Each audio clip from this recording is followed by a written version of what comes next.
also don't believe what we hear in the media. I don't believe the gut macro data is accurate, that abortions are on the rise.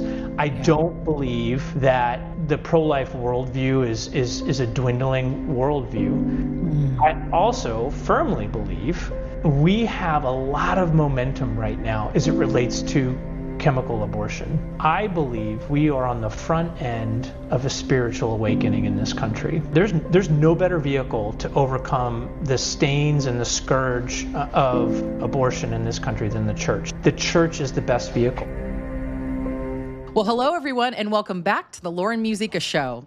So this week, something really special. You know, a few months ago, I was in Washington, D.C. for the annual Law of Life Summit, accompanying March for Life. And I remembered being in the room during the summit, and there were a handful of talks that just really jumped out at me. And one of those was from my friend John Mize, the CEO of Americans United for Life. And he was talking about the North Star of the pro-life movement and where we go from here as a movement in this seemingly ever-changing post-Roe landscape. So I said to John at the very end of the event, I need you to come on the podcast and share this wisdom with more people, because I know it was really an encouragement to me here in the battle. You know, I think so many of us have had moments where it feels like it's shiny thing over here, squirrel over here. You know, the abortion industry is trying every which way to get women across state lines to avail themselves of an abortion, to get them to order abortion-causing drugs to their mailbox. And it feels like we always have to be on our toes. You know, where do we go from here? And our friends at Americans United for Life, since Roe was handed down, really, have had this mission of going state by state and figuring out a strategy for every state in the battle. And so as we look forward together, I'm so excited for you to hear from John and hear more of their wisdom about how we can come together and save the most lives and impact the most eternal souls in this, again, ever-changing landscape. So let me go ahead and introduce our special guest. John Mize serves as CEO of Americans United for Life, advancing the human right to life in culture, law, and policy. John works closely with the board of directors and team to shape the organization's future strategic vision and growth. John previously served on the senior leadership team at the Crohn's and Colitis Foundation, a leading patient advocacy organization devoted to supporting people impacted by inflammatory bowel disease. As the Executive Vice President of Business Development, John was responsible for revenue-generating strategies delivering millions of dollars for mission-related activities. Before his time at the foundation, John served for several for-profit companies in the healthcare sector, primarily working to build markets within the federal government, academic research institutions, and nonprofits. He currently serves on the board of directors of Mental Health America and is highly involved in Young Life and the autism community. So beautiful. John earned his BA in history at the University of Oregon before settling with his wife, Stephanie, and 4 children on the East Coast. John and his wife are also active in the foster community, having served as a foster family for over a decade. They truly walk the walk. So let's go ahead and welcome to the program, John Mize. John, how are you this morning? I'm doing great, Lauren. What a blessing to be on your podcast today. You know, I'm such a fan of Sidewalk Advocates. I'm firmly of the opinion that prayer is absolutely the most important and potent tool that we have in our arsenal to defeat the evil of abortion in this country. So your team does such amazing life-saving work, reaching vulnerable women literally at the moment of a very difficult decision. And so thank you for you and your team and all of the work that you do at Sidewalk Advocates. Oh, well, thank you so much, John, for that. And we feel the same way about you. You know, we have long been watching the work of Americans United for Life, the state-by-state strategies that you provide to the entire movement and beyond. And now with the Center for Client Safety, we work so closely with CCS, right? In making sure that, you know, we deliver you guys intel, you're holding the abortion industry accountable. We just had Christine and Amy on from your team as well a couple weeks ago. And I know that helps so many advocates with, again, the reminder of where to take this information at times. So, so much to unpack here. So excited for our discussion today. Thank you so much. Let's jump in right here. You bring up the North Star, the North Star for the pro-life movement. What is that and how do we get there, John? Yeah, Lauren, it's a great question, and I think the dust is still settling from over 50 years of a Roe regime, where our culture has essentially just absolute learned helplessness and utter misunderstanding on a grand scale about what it means to be a child in the womb. And as I think about the North Star for the movement, for me, first and foremost, it's the creation of a culture that abhors the idea of abortion and assisted suicide. Armed with popular public sentiment, good policy will absolutely follow, including in what we would consider to be the North Star, a constitutional amendment protecting all life in this country. Yeah. We get to that point first and foremost through prayer and petition to God, using what we call a prudential approach in a networked way with all of the amazing groups in the pro-life space. Each organization committing to doing what they do best and in partnership with others, literally avoiding what I like to call the dreaded mission creep. When we can all play together, leaning into our unique value proposition in a way that helps literally accelerate the movement, we are in a position to do big things. We don't necessarily get there quickly, Lauren. We don't get there by sidestepping our job to educate and persuade the culture. We don't get there by prosecuting women. We don't get there by immediately calling for the abolition of all abortion. We get there by working the steps required in a networked approach to move culture and in line to move policy toward a pro-life worldview. Additionally, we don't get there in a vacuum. Progress requires that we get out of our world and into popular culture in a way that isn't offensive, but rather encouraging and uplifting, that's truthful and full of humanity in terms of all life and the horrible harm that abortion causes women. I mean, I look at the work that you do at Sidewalk Advocates and I say to myself, oh my goodness, they're literally at the feet of Jesus, literally saving lives.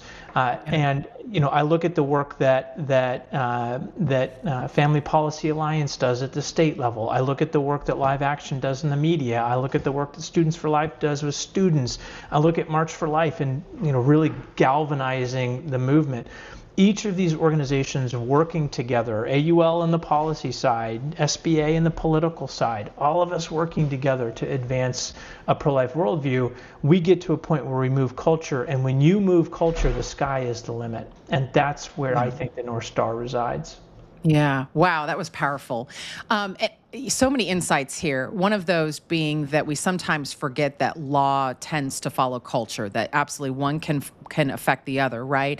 And I want to go back to something you just said in tandem with that, the incremental versus the all or nothing approach, right? I know that this is a big debate amongst some people, and you can probably tell very quickly which team I am on. I would love to abolish abortion tomorrow. I want to, right? But the question is, how do we get there and stay there and be there effectively, especially with a culture that we can see among the various states is still lagging, right? Yeah. So what would your argument be to people who say, well, if abortion is murder, right? And I would even say that's a legal term, and that's probably a whole other podcast, right? But why can't we just go for the jugular here? Because abortion is what it is. Why is there wisdom at times in the incremental battle, in the effort to save as many lives as possible, impact as many eternal souls as possible? What would your argument be? And my argument, and I'm very much like you, Lauren. I mean, of course, if we could abolish abortion tomorrow, we win and we're done, and I can retire and I don't have to work these crazy hours, and but my perspective is if we get ahead of culture, because unfortunately we're dealing with an adversary that has much deeper pockets than we do. And those deep pockets have fed and almost in buffet style, like old country buffet here. They've fed this lie to our culture that's been doubled down by academia. It's been doubled down by the media. It's been doubled down by popular culture. This idea that what is in the womb is not a human, it's a clump of cells. And decoupling culture from that idea takes a massive amount of work. It takes compassion, it takes persistence, it takes prayer, it takes a willingness to speak to with respect. And this is one of the reasons why I loved Charlie Kirk, because you would hear Charlie Kirk, he wouldn't bark at kids, he would talk to them, and he would help shed truth in the darkness of their world. Yeah. And we need more of that. We don't need less, we need more. And so our efforts, and this is I mean, I almost feel like this, it's almost like a scapegoat to say abolish abortion now. If you look at slavery, we abolished slavery, but it is at what price? It was a civil war in this country that almost divided the Union, and we lost lots and lots of people in the Civil War. Yeah. I like to point more to two other social movements. I'm a student of social movements. I like to point to the civil rights movement, and I like to point to the anti-tobacco movement as two areas where there was a significant emphasis to lean into peaceful protests, to lean into the church, to lean into, especially with the civil rights movement, and to fight an adversary that, quite frankly, was really well entrenched and much bigger. And look at like anti-tobacco. Like you're dealing with these multi-billion-dollar tobacco companies compared to a couple of small nonprofits. But what the mechanics of the work that went into that social change movement were such that they impacted culture first, and then we impacted policy in a big way. And a part of it, there was a commercial in the anti-tobacco movement that I thought was fascinating. It was literally like, it was the idea was, you are a rebel for not smoking and sticking it to the man, because the man is big tobacco, and big tobacco is evil. They're trying to take your health away. That idea that they flipped the narrative, they changed culture, that's where they invested, and then the policy, opened the door for policy changes that really, quite frankly, are saving lives and reducing smoking. That's what we need to do in the pro-life movement. We've got to emphasize the need to change culture because of the learned helplessness that's been implanted in our culture for 50 plus years. Yeah. So insightful. Really something to chew on. Really something to think about. In light of all this, what are the current priorities of Americans United for Life? When people look at you, do you still want them to see, hey, yeah, that state-by-state battle? What are some of the new things that you guys are doing, especially in the post-Roe landscape right now?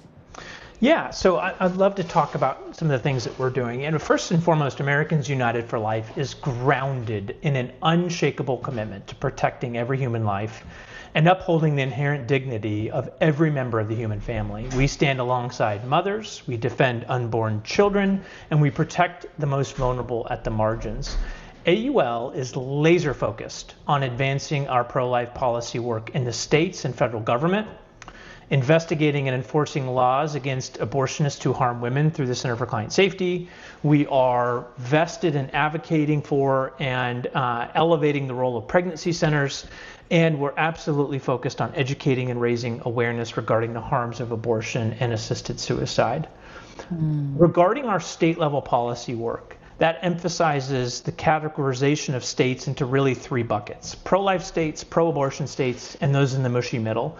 We're creating strategies for all three of those types of states to advance pro-life law, policy, and culture. At the federal level, right now, we absolutely remain focused on defunding abortion providers of all government funding and re-implementing the safety measures for chemical abortion, and eventually working to remove mifepristone from the market altogether. Yeah. Look, Washington is, it's a little bit dysfunctional in Washington. And, we look at our role in the importance of advancing pro-life work into the states while we continue to work policy on the federal level. Our work advocating for the pregnancy centers includes our work on the Pregnancy Center Advocacy Hub, which is an online tool to help pregnancy centers advocate for themselves. Many of you have probably seen those platforms where it's super easy, right? There's a pre-populated letter, you put in your address and your zip code. You can type in your own content, and then it automatically shoots it out to every single elected official of relevance. We've invested heavily in that platform, and we've made it very easy. And we've had literally hundreds of thousands of requests go out from pregnancy centers to elected officials over the last couple of years on our advocacy hub. And in a couple weeks, we are super excited. We're hosting our first annual Pregnancy Center Hill Day in Washington. We've got about 100 pregnancy centers coming to DC. The first day, they're going to be doing training and at the Leadership Institute. The second day, we're taking all of these pregnancy centers up to the Hill to literally barnstorm the Hill with a message of the amazing work that pregnancy centers do and advocating for something such as federal tax credit for pregnancy centers. Yeah. Wow. So amazing. All-encompassing work. That's awesome. Awesome. Yeah. Tell us a little bit more about your newly acquired subsidiary, Center for Client Safety, especially for those of our audience who missed the interview with Amy and Christine a couple weeks ago. I'd love for you to outline everything new there. Yeah, I mean, the Center for Client Safety is a unique gem in the pro-life movement. It was started by leaders such as David B. Wright, as many of your listeners might know, and was designed to serve as the enforcement arm of the pro-life movement. CCS identifies enforceable violations of the law. They build investigations, and from there, they hand their research over to the proper authorities to take action. Thus far, CCS has closed down several abortion clinics. They've stopped facilities from opening. They've changed school board policy on transporting minors for abortion. They've stopped facilities from opening, and they're actively working on several pending cases. And honestly, Lauren, I think we're just scratching the surface of the potential leveraging the processes from CCS. We're really looking to vastly expand our work in identifying medical malpractice, negligence, and other unlawful behavior from abortionists.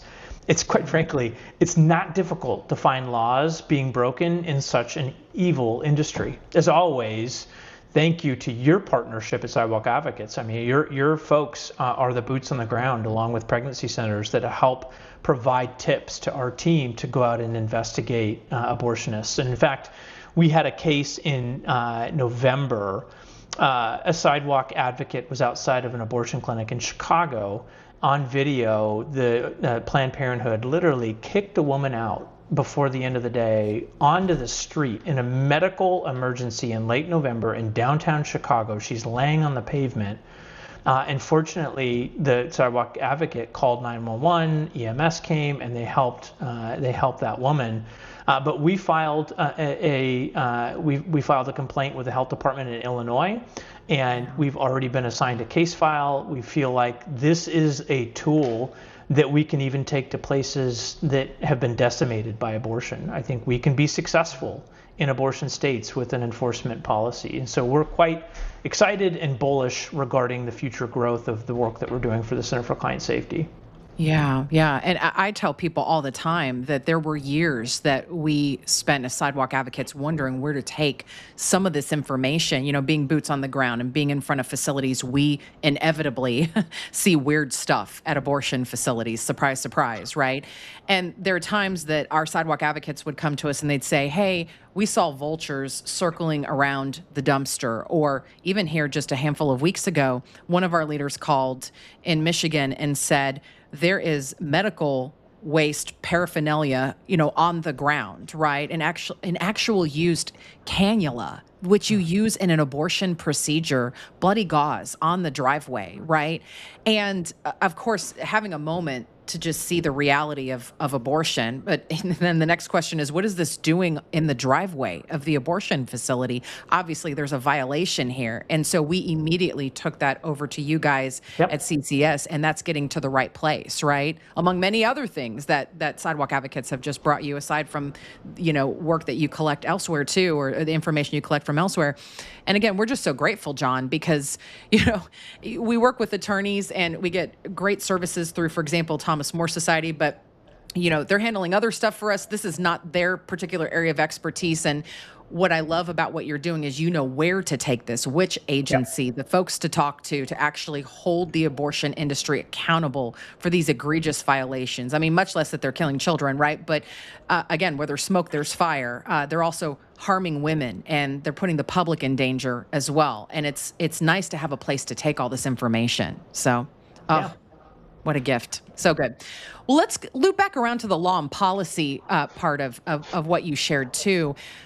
A little bit more specifically, John, how are you guys navigating policy in Washington between the challenges on Capitol Hill and the administration? And I know lots of people have lots of feelings about, really, really kind of, mountaintop things to say about this administration. We're so grateful for the pro-life policies that they have allowed in these years. But then there's also, some things that we wish would change, right?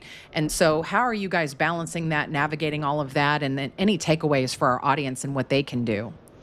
Yeah, Lauren. And as I mentioned earlier, Washington can be a pretty dysfunctional place where the abortion issue, unfortunately, it has become so incredibly partisan over the last several decades. It didn't used to be that way. And in fact, if you look at the roots of our organization, Victor Rosenblum, who was one of our co-founders, was this ivory tower academic, Jewish attorney and university president at Reed College. I grew up in Portland, right? And Reed College has got to be the most progressive academic institution in the country. When I was a kid, literally, like, it was well known. You go to Reed, the weird kids go to Reed, and they even, like, back then had like a naked slip and slide that we would make fun of the fact that they did that. Now it's probably like part of the course. However, he was the president at Reed, and this is a man who stood so boldly for life. And I've gone back and read lots of his. The things he says are so spot on in the early 1970s about human dignity, and he was a Democrat. Another one of our co-founders was the first African-American female to finish medical school at Harvard, and Mildred Jefferson. And these are the individuals that started the pro-life movement. And unfortunately, going back to the other side, and I wouldn't say the other side is to blame for this entirely, but the other side has every single vested interest in keeping this a hyper-partisan issue. Unfortunately, we've gotten to this point in our country where we're so tribal that you can't be a pro-life Democrat. That's just not something that's acceptable much anymore, much to the dismay of one of my favorite partners in the movement, Kristen Day at Democrats for Life. You can't necessarily be pro-life and Democrat, and certainly in elected office at the national level. We need to get back to a point where it's acceptable to be a Democrat or an independent and have strong pro-life convictions, and in fact elect pro-life Democrats in this country. Our work at AUL has focused on working to find common ground. And so one of the areas where we found actually some common ground, this is crazy, we have found common ground in pro-family policy in Washington. And in fact, we worked on the Make Birth Free movement, published a policy paper, worked with Senator at the time, J.D. Vance, on that piece of model legislation that ended up culminating when he moved to the VP, Senator Hyde Smith and Senator Tim Kaine, a Democrat, sponsored a bipartisan bill that promotes the idea that pre- and postnatal care in this country should be free for all women. And I can't imagine anything getting done in Washington on a bipartisan basis these days. But to have something like that big of a deal, make its way to an introduction in both the Senate and the House on a bipartisan basis is a big deal. And quite frankly, pro-family policy is pro-life policy, because we know the best defenders against abortion right now are marriage and family. So as much as we can, and this is one area where we've been very active, is in terms of development and support a pro-family policy like the extension of the child tax credit, or marriage penalties from a tax perspective, or looking at make birth free as another option. In fact, I would even say those savings accounts as a part of the big beautiful bill. Those savings accounts are pro-family because they help people develop a nest over time, that when they're a young adult, they now have a little bit of money to launch their life. And you could even argue housing policy is pro-life policy. How do we get people into single-family homes? We know that people that live in single-family homes end up getting married and have more children than families that live in apartments or in multi-unit housing. So how can we point people in that direction? And these are all things that, by and large, remain bipartisan opportunities for us as we work prudentially. Secondly, I'll say we've worked to partner with pro-life elected leaders to advance pro-life policy. And there are some absolutely bold members of the U.S. Congress that continue to be loud voices for life. I mean, you look at the speaker right now. The speaker is an amazing man, and he is about as pro-life as they come, and will do everything he can, given all of his constraints as the leader of the House of Representatives, to advance pro-life policy on a razor-thin margin in a Republican Party that sometimes seems like it's vacillating on the issue of life. He continues to be a bulwark. Or you look at Governor DeSantis in Florida, and the same thing. You can be bold on life and win elections. Even in places like Florida or Representative Chris Smith in New Jersey, you can be bold and win elections. And so this idea that being pro-life is a political loser is garbage. That, in fact, I would think it's probably a talking point of the other side. Yeah, it's a winning issue, and we've seen that time and time again. So that's a great overview. John, just to kind of dial back and look at the bird's eye view here. Sometimes it feels like over here we have a win, and then over here we're losing, and then over here we have another win, and over here we have a big loss.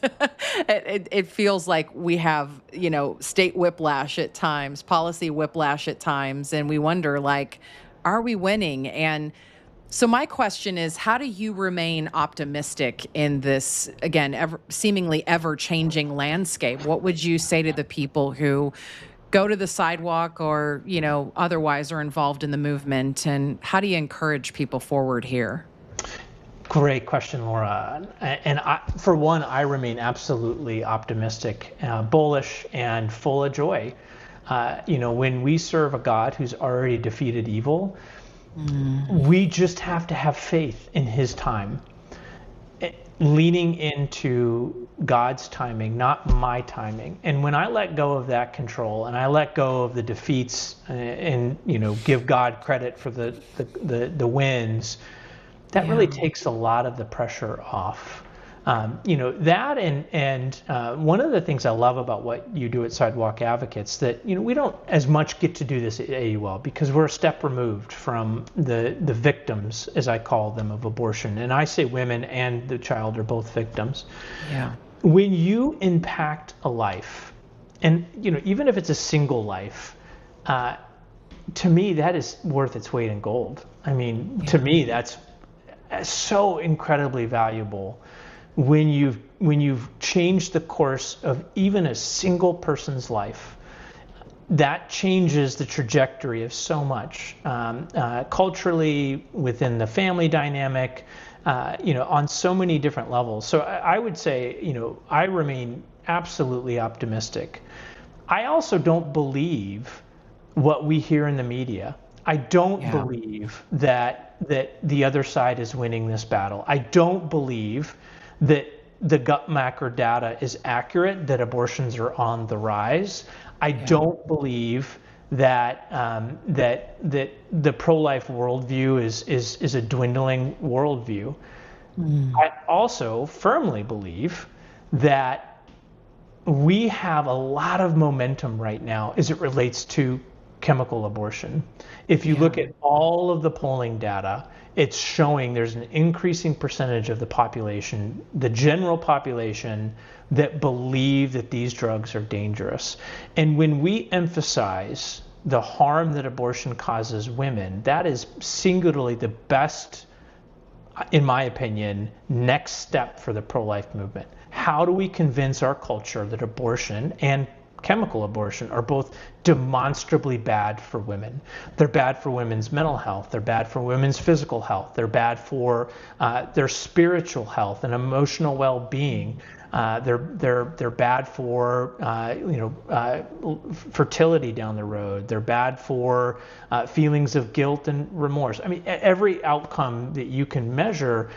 If we can convince culture that that's true, I think we have made one giant leap toward a culture that understands and begins valuing the dignity of the life in the womb. I will also say that I believe we are on the front end of a spiritual awakening in this country. And I don't know if you see it, Lauren. I do. I see this. And I have... my wife and I have 3 bio kids. We adopted a child, and we've had 30 kids in our house over the years. I have more esteem in my children's generation. I mean, I think we are maybe looking at what could be the next greatest generation from our grandparents' generation in World War II. I think there is a bold spiritual awakening in this country. And these are anecdotal, but I'll give you an example. Yeah. We were down in Tampa, and we were visiting with some friends. We lived in Tampa for several years, and we were visiting some friends down in Tampa. And there's a church on the north side of Tampa that is relatively new. It's maybe 30 minutes from University of South Florida campus, the undergrad, the school. And on, I think it's Thursday nights, they have a college night or young adult night. And there's nearly 1,000 kids that come to this event. Now, granted, there's free food, and so I think that may help. But the idea that there's students, this isn't easy for kids because it's not within walking distance to the campus. Kids literally have to drive from USF to get up to the north side of Tampa, and to experience an environment where there's 1,000 kids on a weekly basis coming to learn about the Lord. As we talked about earlier, there's no better vehicle to overcome the stains and the scourge of abortion in this country than the church. Just like there was no better vehicle in the civil rights movement and no better vehicle in the abolition of slavery. The church is the best vehicle, and I feel like we're pointing in the path where there's going to be a significant increase in faith in this country. Yeah. And the data is showing exactly what you're talking about, right? Look at Gen Z, more attending church than ever before in the last couple generations. So right on. I feel it too. There's something brewing. There's something coming. And you see even some of these campus revival moments where you have thousands of kids getting baptized and coming to Christ, and hours of praise and worship on campus, right? Like, I know you've seen some of the same things, and I'm just blown away, and it gives me so much hope. One more cool anecdote, Lauren. We were listening to a podcast, my wife and I. It was actually a live podcast with a gentleman who runs, I think it's called the Wellness Center at Mississippi State. His name's David McGee. Super interesting guy. Has dealt with addiction in his family. He lost his son to addiction. He's in recovery. And I asked the question on that podcast. I said, David, what is the impact of faith amongst kids now? And he said, you would not believe it. You would not believe on a Thursday night or a Wednesday night or a Tuesday night the number of kids that are going to Bible studies and are developing a strong sense of resiliency. I think there's a wake up in the aftermath of COVID. I think there's a wake up that technology does not solve our problems, and I think there's a emphasis on faith. These are all things that we were talking about. But again, I think faith is where we're going to win this battle. And when I see the data backed by these anecdotal stories of faith amongst our kids' generation, man, that gives me a lot of hope that God is on the move. Absolutely. And they're taught the gospel of life along the way. So That's right. beautiful. It's so good. John, so inspiring to talk with you again today. Can you share with our listeners the best way that they can get in contact with you and your team at AUL and Yeah, yeah. website best info? Yeah. I will give you my email address, and I would welcome Oh, anyone to reach out to me. It's love it. John, John, .mize, M-I-Z-E, at AUL.org. Or you can go to our website, AUL.org, and learn all about the work that we're doing at AUL. Oh, love it. Well, John, thank you so much for outlining the North Star. You've been an encouragement to me today, too. So I think it's easy to have those human moments and go, oh, are we winning? Are we making any difference? Right. And sometimes it helps to step back and get the 30,000-foot view from experts like you. And even then, taking a dive here and there. So thank you for your encouragement today. Really appreciate you. You got it, Lauren. God bless. God bless. Thank you so much. All right, friends. Well, in closing here, I actually didn't know I was going to share this until it just kind of rose to the top of my heart here at the end of the interview. It's funny because so many times we as leaders find ourselves behind the computer and steering the ship, right? Running the ministry and so forth. But now and then, you get to be on the ground once again. I started out on the sidewalk, thought I was actually going to be an attorney practicing law, and then I was drawn back to the sidewalk. And of course, these days, as CEO of Sidewalk Advocates for Life, I'm steering the ship from Command Central here most days. But I got a call yesterday. I even get choked up now talking about it. But I got a call yesterday from the Sisters of Life in Arizona, and they told me, Lauren, there's a Texas woman in your backyard who has a 28-week abortion scheduled in Colorado, and she leaves at 1 p.m. Monday. Would you be willing to visit with her? And I literally had a human moment where I said to myself, oh, I don't have time for this, right? Isn't that, I'm just going to be transparent. I had a human moment, right? And then my next thought was, this is exactly where I'm called to be. This is exactly what I'm called to do tomorrow morning. And so I checked in with my awesome part-time assistant, Carmen, and, got her set with what needed to move in the background so that we could make this happen, and got to actually connect with this woman, the local pregnancy center, and then waited for her at the laundromat so that I could be there for her while she was washing clothes, And all along the way, just trying to encourage her. And thanks be to God, this woman has chosen life for now. She has a family member that is relentlessly putting pressure on her, so I ask you to pray for her. She's going to have a long journey here in the coming days, especially with 2 children and one with special needs, right? But this is what it means to be a village. This is what it means to work on every level. And just like John talked about, prayer and compassion being at the heart of this ministry that we live and work in and day out. And so I just encourage you in the battle as well, wherever you find yourself. Get involved, go visit AUL, come to us at Sidewalk Advocates for Life, whether you're boots on the ground or you're called to law and policy or something in between, there's something for everybody. But I was reminded this morning when I was so tempted to say, oh, I should be at the computer steering the ship, right? It's almost like God brought me back to ground zero, recognizing what's at the heart of this battle.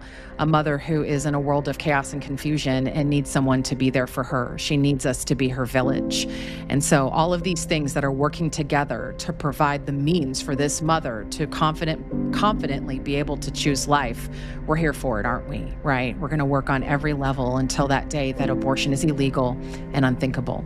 So thank you to all of you once again for joining us for another episode of the Lauren Musica Show. We'll be back here next Friday at 9 a.m. Eastern, 8 a.m. Central, wherever you get podcasts. Thanks so much, everybody.